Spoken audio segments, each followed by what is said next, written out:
Hello दोस्तों, मैं लखपत कुमार आपका यूपीएससी फाइटर 100 में बहुत बहुत स्वागत करता हूं। दोस्तों, आज हम पढ़ने वाले हैं भारतीय संविधान के बारे में। दोस्तों, जो संविधान की पिछली क्लास जो थी उसमें हमने कंपनी के जो द्वारा एक्ट जो भेजे गए थे उनका सीक्वेंस पढ़ा था। दोस्तों, आज हम उन एक्टों के बारे में डिटेल्स पढ़ेंगे। जो कंपनी के द्वारा जो पहला एक्ट भेजा गया था वो था रेगुलेटिंग एक्ट 1773। दोस्तों, इस एक्ट की अब विशेषता की बात करेंगे। इस एक्ट की विशेषता यह थी कि इस अधिनियम के द्वारा भारत में कंपनी के शासन हेतु पहली बार लिखित संविधान प्रस्तुत किया गया। दोस्तों, यहाँ पर लिखित संविधान की बात इसलिए की गई है क्योंकि यहाँ पर मैंने पहले भी तुम्हें बता दिया था, कुछ नियमों या उपनियमों का संयुक्त रूप होता है, वो संविधान होता है। दोस्तों, यहाँ पर इस एक्ट में कुछ नियम भी दे रखे होंगे, कुछ उपनियम भी होंगे, उनका संयुक्त रूप था, इसीलिए इसे लिखित संविधान की नाम दिया गया। ठीक है दोस्तों। इसकी अब आगे बात करें तो इसके द्वारा भारत में कंपनी के इस प्रशासन पर ब्रिटिश संसदीय नियंत्रण की शुरुआत हुई। दोस्तों, पहली बार ऐसा हुआ था कि अब यहाँ पर इस पर कंपनी पर नियंत्रण कौन रखेगी? ब्रिटिश संसदीय नियंत्रण। ठीक है, ब्रिटिश की जो संसद थी अब इस कंपनी पर अपना नियंत्रण रखेगी। इससे पहले कंपनी पर किसी का नियंत्रण नहीं था। कंपनी के जो मन में होता था वो नियम बनाती थी और जो मन में होता था उन्हें फॉलो करती थी या नहीं करती थी। ठीक है, अब इसकी विशेषता की और आगे की विशेषताओं की बात करें तो नेक्स्ट इसकी विशेषता रही है बंगाल के गवर्नर को गवर्नर जनरल बना दिया गया। दोस्तों, पहले जो गवर्नर था अब उसे क्या बना दिया गया? Governor general. अब पहला पूछा जाता है पहला गवर्नर जनरल कौन था? तो वो था पहला गवर्नर जनरल वॉरेन हेस्टिंग। ठीक है दोस्तों, नेक्स्ट इसकी विशेषता की बात करें तो 4 सदस्यों की कार्यकारी परिषद का गठन।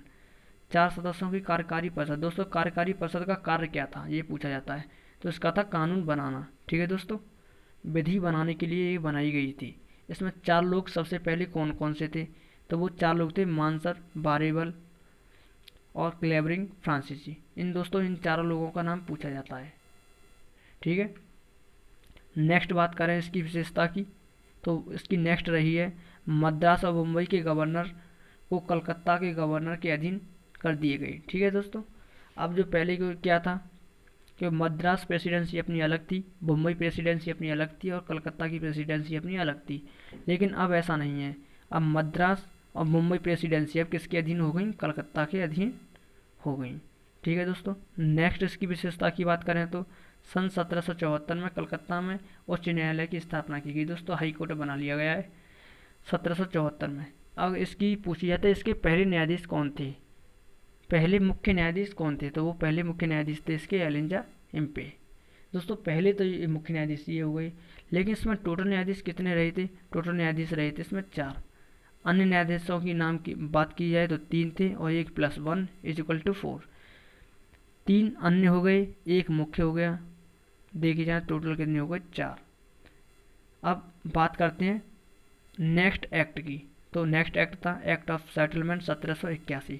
दोस्तों, हम सेटलमेंट से समझ लेना चाहिए क्या सेटलमेंट हो रहा है। कुछ कमियों को सेटलमेंट पूरा कर रहे हैं और किन को कर रहे हैं? 1773 की कमियों को। इस 1773 के जो एक्ट में जो कमियां थी उन्हें हम पूरा करेंगे। दोस्तों, इसकी अगर विशेषता की बात करते हैं तो इसकी विशेषता थी रेगुलेटिंग एक्ट की कमियों को दूर करने के लिए एक्ट लाया गया था। इसके तहत कलकत्ता की सरकार को बंगाल, बिहार और उड़ीसा के लिए विधि निर्माण की शक्ति प्रदान की गई। दोस्तों, जो 73 में जो एक्ट था उसमें यह नियम नहीं था कि बंगाल, बिहार और उड़ीसा के लिए कानून बनाया जाए, लेकिन अब इस एक्ट में यह नियम दे दिया गया है कि जो कलकत्ता जो है अब वो बंगाल, बिहार और उड़ीसा के लिए कानून बनाएगा। ठीक है दोस्तों, नेक्स्ट विशेषता की बात करें तो इस अधिनियम का प्रमुख प्रावधान गवर्नर जनरल की परिषद तथा उच्च न्यायालय के बीच के संबंधों का सीमांकन करना था।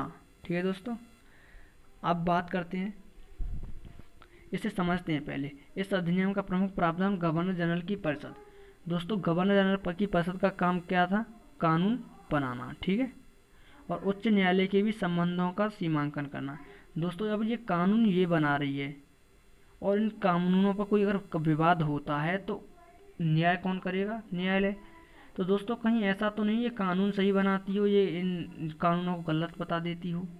या इनके बीच कैसे संबंध हैं, इनको जो सीमांकन यानी कि जांच की गई थी वो 1781 के जरिए की गई।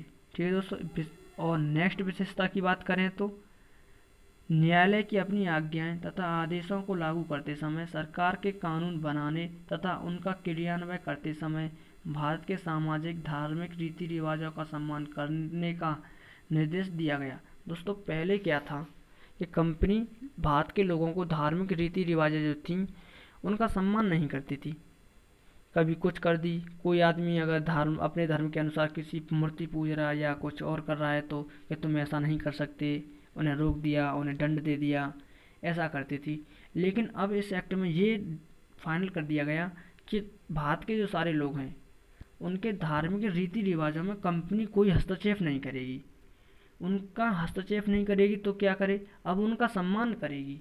जैसे उनका कोई रीति रिवाज है, अपना कुछ भी कर रही हों, कोई त्यौहार मना रही हों या कोई शादी पार्टी में अपने कुछ भी कैसे भी कुछ बना रही हो तो उनका सम्मान करेगी, ये अपनी हस्तक्षेप नहीं करेगी। ठीक है दोस्तों। नेक्स्ट एक्ट आता है, उसकी बात करते हैं। नेक्स्ट है पिट्स इंडिया एक्ट 1784। ठीक है दोस्तों, इसका नाम पिट्स के नाम, इसे ये पूछा जाता है इनका इस एक्ट का नाम पिट्स किसके नाम पर पड़ा। दोस्तों वो थे ब्रिटिश के प्रधानमंत्री विलियम पिट के द्वारा। इसकी विशेषता की बात करते हैं हम। इस एक्ट को ब्रिटिश संसद में तत्कालीन प्रधानमंत्री विलियम पिट के द्वारा प्रस्तुत किया गया। इस अधिनियम की मुख्य विशेषता यह थी कि निदेशक मंडल कोर्ट ऑफ डायरेक्टर को कंपनी के व्यापारिक मामलों के अधीक्षण की अनुमति तो दे दी गई, लेकिन राजनीतिक मामलों के प्रबंधन के लिए नियंत्रण बोर्ड ऑफ कंट्रोल के नाम से एक नए निकाय का गठन किया गया। इस प्रकार भारत में द्वैत शासन की शुरुआत हुई। दोस्तों ये तो एक मेंस में पूछा जाए तो इसी प्रकार लिखेंगे हम। लेकिन दोस्तों अगर प्री में तो केवल दो चीज़ कॉन्सेप्ट याद रखना है, एक तो बोर्ड ऑफ कंट्रोल, दूसरा द्वैत शासन। दोस्तों ये दो चीज़ इतनी हमें कुछ पढ़ने की ज़रूरत नहीं है। अगर मेंस में करेंगे तो ये हमें पढ़ना है, इसी प्रकार लिखना है। लेकिन प्री में करेंगे तो वो केवल दो चीज़ पढ़नी है हमें। दोस्तों अब कुछ समझाता हूँ इसके बारे में। सबसे पहले कंपनी क्या करने आई थी यहाँ पर, व्यापार। तो सबसे पहला जो था निकाय वो था बोर्ड ऑफ डायरेक्टर, ठीक है, या निर्देशक मंडल, ये काम कर रहा था। इसका कार्य क्या था, व्यापारिक मामलों की देखरेख करना या व्यापार की देखरेख करना। अब कंपनी क्या करने लगी यहाँ पर, राजनीति। ठीक है दोस्तों, अब राजनीति मामलों को कौन देखेगा, बोर्ड ऑफ कंट्रोल, क्योंकि नया काम कर रही है तो नया काम के लिए नया निकाय भी चाहिए। नया निकाय का नाम आ गया नियंत्रण बोर्ड या बोर्ड ऑफ कंट्रोल। ये क्या देखेगा, अब राजनीतिक मामलों को। ठीक है। और दूसरी बात होती है द्वैत शासन। पहले क्या था, केवल बोर्ड ऑफ डायरेक्टर यानी कोर्ट ऑफ डायरेक्टर था। दूसरा निकाय आ गया बोर्ड ऑफ कंट्रोल। तो अब दोस्तों कितने निकाय हो गए, दो। तो इसीलिए यहाँ पर भारत में द्वैत शासन व्यवस्था की शुरुआत हुई। ठीक है दोस्तों, अब इसकी विशेषता की और बात करते हैं। एक और इसकी विशेषता है कार्यकारी परिषद के सदस्यों की संख्या घटाकर 3 कर दी गई। दोस्तों पहले कितनी थी, 4, अब कितनी हो गई, 3, यानी एक आदमी कम कर दिया गया। ठीक है दोस्तों, कार्यकारी परिषद का काम क्या था, कानून बनाना। मैंने तुम्हें पहले ही बता दिया है। नेक्स्ट एक्ट आता है चार्टर एक्ट 1793। दोस्तों चार्टर एक्ट की बात करें तो ये एक्ट जो थे 20-20 वर्षों के लिए लाए गए थे, यानी ये प्रत्येक 20 वर्ष बाद लेके आते थे इन्हें।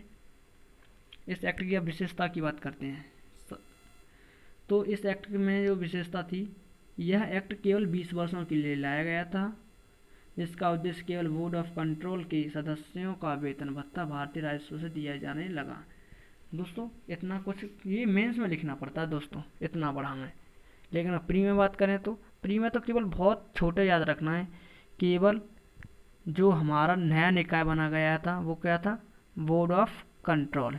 ठीक है दोस्तों, नया निकाय बनाया गया था जो पिछले वाले एक्ट में हमने 1784 में पढ़ा था। अब ये बोर्ड ऑफ कंट्रोल निकाय बन गया है, तो अब इसे वेतन भत्ता भी चाहिए, क्योंकि इन्हें सैलरी अपनी चाहिए। और सैलरी कहाँ से दें? तो इनकी जो सैलरी मिलेगी भारतीय राजस्व से दी जाएगी। ठीक है दोस्तों, इसीलिए ये एक्ट लाया गया था। काम खत्म। इतना आपको कुछ याद तो नहीं हुआ? और केवल ये चीज़ रखना है कि अब इनकी भाई नया निकाय बन गया, उसमें लोग भी आ गए, तो उनकी सैलरी अब कहाँ से दी जाए? तो उनकी सैलरी कहाँ से दी जाएगी? भारतीय राजस्व से। ये अगला एक्ट 1793 है, वो डिसाइड करता है। ठीक है दोस्तों, अब नेक्स्ट एक्ट की बात करें तो वो आता है चार्टर एक्ट 1813। 20 वर्ष बाद फिर आता है दोस्तों। तो इसकी विशेषताएं कुछ अधिक रही हैं, उनके बारे में एक एक करके हम जानेंगे। ठीक है, तो पहली विशेषता की बात, मतलब इसकी विशेषताओं की बात करते हैं। इस अधिनियम के निर्माण का प्रमुख उद्देश्य ब्रिटिश सरकार द्वारा कंपनी के अधिकार पत्र को 20 वर्षों के लिए बढ़ा देना था। दोस्तों जब हम मेंस लिखेंगे ना, तो हम इसी प्रकार लिखेंगे जैसे मैंने ये बनाया है। ठीक है, अगर हम प्री में करें तो प्री में तो केवल बहुत कम याद रखना है, लेकिन दोस्तों हम अगर ये इस प्रकार पढ़ते हैं ना, तो हमें सब चीज़ याद हो जाती है, क्योंकि हम कम शब्दों को कर सकते हैं। लेकिन हमें अगर ज़्यादा, तुमने देखा होगा कि अगर हम कोई कहानी पढ़ते हैं, या अब हमारी अम्मा दादी कोई अगर कहानी बताती हैं, तो वो कहानी कितनी भी लंबी क्यों ना हो, वो हमें याद हो जाती है। लेकिन कहीं पर हम अगर किसी का नाम याद रखें, तो वो नाम हमें याद नहीं होता। क्यों नहीं होता? भाई छोटा नाम है तो याद रखना चाहिए, लेकिन वो नहीं होता। क्यों नहीं होता है? कि वो हमारे एक बहुत, हम हाल भूल जाते हैं उससे। लेकिन कहानी इंटरेस्टिंग लगती है हमें, जब इंटरेस्ट लगेगा उसमें तो हम याद रखेंगे, दिमाग भी हमारा वहाँ काम करता है। जब कोई चीज़ बोरिंग लगती हो ना, तो वो कभी काम नहीं करती, वो आती है और जैसे ही आती है वैसे ही चली जाती है। ठीक है, इसलिए कोई भी चीज़ पढ़ो इंटरेस्ट के साथ पढ़ो, और एक बार पढ़ने से कभी नहीं आता। अगर तुम्हें लग रहा है कि हमें ये इस बार पढ़ने से कुछ समझ में नहीं आया, दूसरी बार देखो से, तीसरी बार देखो, तीसरी बार 100%, मतलब तुम्हें, मुझे लगता है तुम्हें ज़रूर आ जाएगी वो। और अगर तीसरी बार भी नहीं आती है, तो चौथी बार देखो, और चौथी बार में तुम्हें मैं पूरा बता सकता हूँ कि पूरा 110% तुम्हें पूरा आएगा। और तुम्हें ऐसा कोई क्वेश्चन नहीं होगा जिस चैप्टर को तुम 4 बार पढ़ लो, वहाँ से तुम्हें कोई क्वेश्चन तुम्हें से छूट जाए। तुम 100 में से 100 लेके आओगे फिर वहाँ से, किसी चैप्टर को 4 बार पढ़ने से। भाई एक बार पढ़ने से कोई आइंस्टीन नहीं बन जाता, ये तो सब लोग जानते हैं। ठीक है दोस्तों, नेक्स्ट आप बात करते हैं। अब चलो समय नहीं बिगाड़ते, सीधे टॉपिक पे चलते हैं। 1813 के एक्टों की विशेषताओं की बात करते हैं। तो इसकी पहली मुख्य विशेषता थी, भारत के साथ कंपनी के व्यापार को सीमित कर दिया गया। दोस्तों अब व्यापार जो था इसका, अब ये राजनीतिक मामलों में आ गई थी, कंपनी राजनीति कर रही थी, तो अब ये व्यापार इसका सीमित कर, अब व्यापार तो काम चलो इसे ख़त्म ही कर देते हैं, ऐसे धीरे धीरे कर, और एक साथ तो ख़त्म नहीं कर सकते, इसे धीरे धीरे करके ख़त्म कर रहे हैं। अब यहाँ पर क्या कर दिया गया, ये सीमित कर दिया गया है इनका व्यापार। दो व्यापार छोड़े हैं, एक तो छोड़ा था, ये चीन के साथ किसी भी चीज़ का व्यापार कर सकते हैं। दूसरा, ये अब भारत में चाय का व्यापार कर सकते हैं, चीन के साथ वह चाय का व्यापार कर सकते हैं। ठीक है दोस्तों, नेक्स्ट विशेषता की बात करें तो कोई भी व्यक्ति ब्रिटेन से आकर भारत में व्यापार कर सकता है। दोस्तों पहले क्या था कि ब्रिटेन से आए हुए व्यक्ति को कंपनी से मान्यता लेनी होती थी, और उस मान्यता के अनुसार कितने दिनों तक व्यापार करना है वो कंपनी डिसाइड करती थी। ठीक है, लेकिन अब यहाँ पर कोई नियम नहीं है, कंपनी खुली, मतलब कोई भी कंपनी आकर के या कोई भी व्यक्ति आकर के सीधा व्यापार आप भारत में आकर के कर सकता है। ठीक है दोस्तों, नेक्स्ट बात कर रहे हैं तो ईसाई मिशनरियों को भारत में धर्म प्रचार की अनुमति दी गई। दोस्तों पहले जो ईसाई लोग थे या ईसाई मिशनरियाँ जो थी, भारत में अपना धर्म प्रचार नहीं कर पाती थी, कंपनी उन पर रोक लगा देती, लेकिन अब वो अपना धर्म प्रचार कर सकते हैं। ठीक है दोस्तों, ये बहुत पूछा जाता है। नेक्स्ट की बात करें तो भारत के शैक्षणिक विकास के लिए सर्वप्रथम 1 लाख रुपए खर्च करने का प्रावधान। दोस्तों यहाँ पर भारत के शैक्षणिक विकास के लिए जो 1 लाख रुपए खर्च करने का प्रावधान किया गया था, इस एक्ट में खर्च के जरिए खर्च नहीं किए गए थे। ठीक है दोस्तों, कभी पूछा जाता है कि सर्वप्रथम, ये भी इम्पोर्टेंट है, ये अक्सर कर पूछा जाता है वनडे एग्जाम में, तो यही क्वेश्चंस बनते हैं कि 1 लाख रुपए खर्च करने के लिए प्रावधान कब बना था, या ये ईसाई मिशनरियों को भारत में धर्म प्रचार के लिए अनुमति कब दी गई थी, ये पूछा जाता है। और यही चीज़ तुम अगर इन पॉइंटों को याद रख लोगे तो मुझे लगता है हर एक क्वेश्चन को तुम सॉल्व कर पाओगे। ठीक है, तो नेक्स्ट बात करते हैं दोस्तों। अब नेक्स्ट एक्ट आता है चार्टर एक्ट 1833। तो इसकी विशेषताओं की बात करते हैं। इस अधिनियम के निर्माण का उद्देश्य ब्रिटिश सरकार के द्वारा 1833 में सरकार के विधि निर्माण को तथा विधि निर्माण संबंधी सभी कार्यों को स्पष्ट करना था। ठीक है दोस्तों, अब यहाँ पर अब बात आता है कानून निर्माण के लिए। विधि निर्माण का मतलब कानून निर्माण हो गया। जो कानून निर्माण के लिए जो सभी कार्य थे उन्हें जागृत कर, उन्हें दिखाना था, स्पष्ट करना था। ठीक है दोस्तों, और इसकी नेक्स्ट विशेषता की बात करते हैं। अब कंपनी के व्यापारिक पूर्णतः समाप्त कर दिए गए व्यापारिक कार्य। अब दोस्तों मैंने पहले बताया था 13 में तो उसके सीमित किए गए। अब भाई व्यापार तो उन्हें ख़त्म करना, वो राजनीति करेगी और राजनीति उन्हें अच्छी लग रही है, इसलिए उनका व्यापार अब पूरी तरह समाप्त कर दिया गया।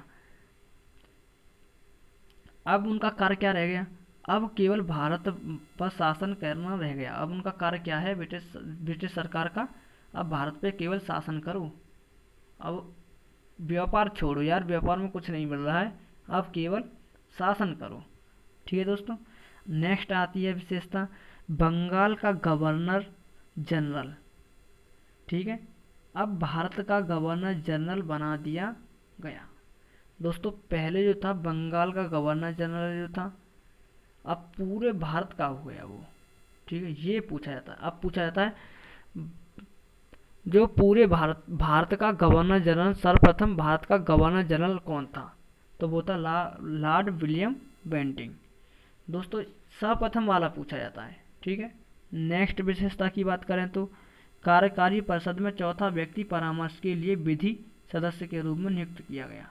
कार्यकारी परिषद का कार्य क्या था? कानून बनाना। चौथा व्यक्ति फिर शामिल कर लिया गया, और वो किसके रूप में शामिल किया गया? विधि सदस्य के रूप में।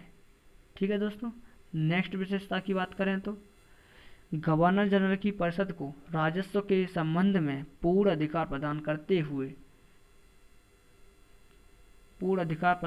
हुए गवर्नर जनरल को संपूर्ण देश के लिए एक बजट तैयार करने का अधिकार दिया गया। दोस्तों पहले क्या था? जो गवर्नर जनरल जो था, तुम्हें मालूम होगा, जो पहले जो था वो बंगाल का गवर्नर जनरल था। अब पूरे भारत का गवर्नर जनरल हो गया। अब पूरे भारत का हो गया तो भाई बजट भी तो पहली बार पूरे भारत का ही बनेगा, इसीलिए पूरे देश के लिए पहली बार एक बजट बनाया गया।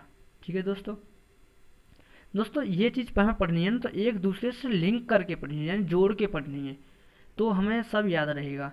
अगर सोचा ऐसे ऐसे याद रख लें तो ऐसे याद नहीं हो पाता, क्योंकि हम अगर लिंक करेंगे, एक दूसरे से जोड़ेंगे कि ऐसा क्या हो रहा है, ऐसा क्या हो रहा है, ऐसा हुआ है, ऐसा हुआ है, तो दोस्तों हमें सब चीज़ याद हो जाएगी। और याद हो जाएगी तो हमें हर एक परीक्षा में ऐसे क्वेश्चंस देखोगे, तुम पढ़ने से पढ़ोगे ना, सीधा पढ़ने के बाद तो ये सोचने भी जरूरत नहीं है, सीधा तुम आंसर है यार इसमें तो ये है, इसमें तो ये है, ऐसे सॉल्व करोगे। ठीक है, तो चलो नेक्स्ट बात करते हैं, समय कुछ ज़्यादा बिगड़ जाता है। चलो नेक्स्ट बात करते हैं, सिविल सेवकों के चयन के लिए खुली प्रतियोगिता का आयोजन शुरू करने का प्रयास किया गया। दोस्तों ये 33 वाले एक्ट में ना, जो यूपीएससी यानी सिविल सेवकों के लिए जो था, उनकी खुली प्रतियोगिता की प्रयास किया गया था, लेकिन यहाँ कोई परीक्षा नहीं हुई थी। ठीक है, दास प्रथा को समाप्त कर दिया गया, विधवा विवाह प्रारंभ किया गया। दोस्तों तुमने सुना होगा विलियम बेंटिंग की, राजा राम मोहन राय ने विलियम बेंटिंग की सहायता से, ठीक है, तुमने बहुत नाम सुना होगा, इसीलिए दास प्रथा और विधवा विवाह प्रारंभ किया गया, ये याद रखना है केवल। नेक्स्ट बात करते हैं अब चार्टर एक्ट 1853। ठीक है दोस्तों, इसका निर्माण तत्कालीन विधायिका को सशक्त बनाने के लिए तथा उसके विस्तार में सहयोग देने के लिए किया गया। दोस्तों यहाँ पर ये जो अब एक्ट लाया गया है, जो विधायिका है यानी कानून बनाने के लिए जो विधायिका बनाई गई थी, उसे और सशक्त बनाना यानी बड़ा बनाना और मजबूत बनाना, ये अब इसके लिए कार्य दिया गया है। ठीक है, अब विशेषताओं की बात करते हैं इसकी पहली विशेषता रही थी संपूर्ण भारत के लिए एक पृथक विधान परिषद की स्थापना की गई और इसी परिषद को आगे चलकर लघु संसद का रूप ग्रहण कर लिया। दोस्तों, जो पहले सर्वप्रथम यहाँ पर प्रथम विधान परिषद बनाई गई थी, ठीक है। जब विधान परिषद का कार्य क्या था, कानून बनाना, ठीक है। तुम्हें मालूम होगा कि सारे लोग एक साथ बैठ करके, जैसे हमारी संसद है, वहाँ पे लोकसभा, राज्यसभा, राष्ट्रपति, ये सारे लोग बैठ करके कानून बनाने की मतलब सबसे पहले कोई प्रस्ताव लाते हैं, प्रस्ताव को पारित करते हैं, फिर मतलब ऐसे धीरे धीरे प्रोसेस करके वो कानून बनाते हैं। इसी प्रकार ये विधान परिषद जो थी, लघु संसद यानी एक छोटी संसद के रूप में कार्यक्रम इसने मतलब लघु संसद के रूप में इसका नाम लेने लगे लोग, क्योंकि संसद ही का काम करती थी। जैसे संसद कानून बनाते, ऐसे ये विधान परिषद कार्य बनाती थी, इसीलिए इसे लघु संसद का रूप ग्रहण कर लिया, यानी इसे अब लोग लघु संसद के रूप में कहने लगे, ठीक है। नेक्स्ट इसकी विशेषता की बात करते हैं तो नेक्स्ट विशेषता थी सिविल सेवा में खुली प्रतियोगिता शुरू की गई। सिविल सेवा उस मतलब सिविल सेवा का मतलब होता है यूपीएससी, जैसे हमारा सिविल सेवा ही कहते हैं इसे यूपीएससी को, ठीक है दोस्तों। खुली प्रतियोगिता की शुरुआत की गई तथा पहली बार सिविल सेवा में भारतीयों को शामिल करने का प्रावधान किया गया। दोस्तों, इससे पहले सिविल सेवा में खुली प्रतियोगिता होने लगी, इससे मतलब समझ सकते हैं कि अब कोई भी व्यक्ति, चाहे भारत का हो चाहे विदेशी हो, अब वो फॉर्म फिल करेगा और फॉर्म फिल करने के बाद वो परीक्षा देगा और वो पास करता है तो वो एक बड़ा अधिकारी बन जाएगा। लेकिन इससे पहले नहीं था। इससे पहले ये था कि अगर अंग्रेज़ों को लग रहा है कि ये हमारे लिए अच्छा है, ये आदमी मतलब ये व्यक्ति सही है, वो केवल अंग्रेज़ों को रखते थे, भारतीयों को तो अधिकारियों के पद पे देते ही नहीं थे। लेकिन अब यहाँ पर भारत के लोग भी बड़े बड़े अधिकारी बन सकते हैं। अब दोस्तों, इसके जरिए अब नेक्स्ट इसकी विशेषता की बात करते हैं। 1854 में मैकाले समिति का गठन किया गया, ठीक है दोस्तों। अब यहाँ पर मैकाले समिति का गठन कर दिया, मैकाले समिति का गठन हो गया।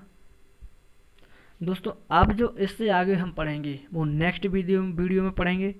दोस्तों, इसमें कुछ कमियां रही हों तो कमेंट में ज़रूर बताएं, उन हम कमियों को पूरा करने की कोशिश करेंगे। दोस्तों, अगर मेरे चैनल को पसंद आया हो तो कमेंट ज़रूर करें, लाइक और सब्सक्राइब करना ना भूलें, ठीक है दोस्तों। धन्यवाद।